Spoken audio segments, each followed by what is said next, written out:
ये बताएं आपको निकाला क्यों है? जी भाई भाई निकाल ही दिया ना। ये उसी की कंटिन्यूशन है। देखिए शहबाज शरीफ साहब प्रॉब्ली मुझे कभी उस तरह से पसंद नहीं करते थे। जब मीडिया सेल भी जब था तो मीडिया सेल 2013 से 2017 में और उसमें धरना हुआ, फिर वो डॉन लीक्स हुआ, पनामा हुआ, उसमें जो हुकूमत उस वक़्त की पीएमएलएन की हुकूमत और फौज के दरमियान जो कि बहुत सीरियस मतलब एक टेंशन का माहौल था। द नोटिफिकेशन इज़ रिजेक्टेड ये उस पीरियड का था। जनरल राहिल शरीफ स्टेटमेंट्स देते थे कि अगर इकॉनमी अगर बुरी नहीं है तो अच्छी भी नहीं है। अब हम आपको रात को आते थे तो आप हमारे से पूछते थे भाई वो तो उन्होंने ये कहा है।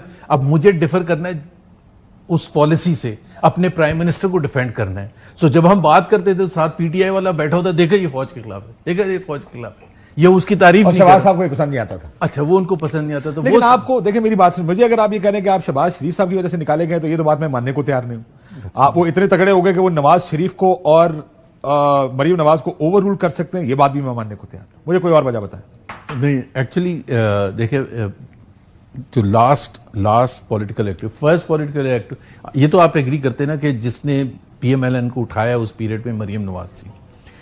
पहला जलसा जो था उनका जुलाई 2019 में, उसमें मैं साथ था और her through out the period साथ था।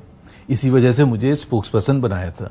वो आपको तो वो प्रेस रिलीज की वजह से स्पोक्स पर्सन बनाया। प्रेस रिलीज कौन सा प्रेस? वो जब आप लोग कहते थे बातचीत नहीं होगी तो डीजी एसपीआर ने प्रेस रिलीज की थी ना कि फिर पूछे जुबैर साहब क्यों मिलते थे हमसे, तो उसके फौरन बाद आपको तर्जुमान बना दिया गया था। ये हमारे तर्जुमान। हाँ, और पूरी पार्टी को नहीं पता था कि मैं जो मिला था किस वजह से मिला था, किसके मर्जी से, किस वजह से मिले थे। नहीं मतलब किसकी मर्जी से मिला था। तो नवाज शरीफ साहब की मर्जी से। ठीक है ना, तो मरीम नवाज साहब की मर्जी भी थी। जी, मरीम नवाज और नवाज शरीफ की मर्जी से बात है। कोई एजेंडा डिसाइड हुआ था कि क्या बात करें? देखिए मैं फैक्ट बता रहा हूँ, मेरा अपना बड़ा, बहुत से लोग क्रिटिसाइज भी करते हैं कि आप एक तरफ वोट को इज्जत दो की बात करते हैं, दूसरी तरफ आप बात करते हैं कि जी आप कहीं ना कहीं करनी विदाउट कॉम्प्रोमाइजिंग योर। जब एक इंस्टीट्यूशन है जिसके पास सारी पावर है, जो कोर्ट्स को संभाले हुए था, जो मीडिया को संभाले था, अब आप कह रहे हैं मैं बात भी नहीं करूंगा उनसे, तो ये तो बड़ी अजीब सी बात थी। But I never took an initiative because this was आपको जब भेजा गया और आपने ये दरखास्त दी कि मैं मिलना चाहता हूँ बाजवा साहब से, तो उसके पीछे कोई एजेंडा भी होगा ना कि क्या कहना है उनको, हमें माफ कर दें, गलती हो गई। बिल्कुल एग्जैक्टली। लेकिन मैंने उसको अपने दोबारा मुझे अपने अल्फाज में बताया ना कि क्या। बिल्कुल, मैंने अपने अल्फाज में कि मेरा ये था कि मैंने जाके उनको पहले तो हिस्ट्री पाकिस्तान की, जाहिर है उनको भी पता थी, कोई मैं ये नहीं क्लेम कर रहा कि ये जो टकराव होता है ये मुजीबुर रहमान के साथ भी हुआ था और फिर उनको रिलीफ दे दिया गया था और सारे केसेस भी वापस ले लिए गए थे। But Pakistan suffered as a result of that. जो बंगाली नेशनलिज्म को ऐसी परवान चढ़ी उस दौरान कि उसको रोक नहीं सके आप। भुट्टो साहब को भी आपने उस हद तक चले गए, आपने मार दिया।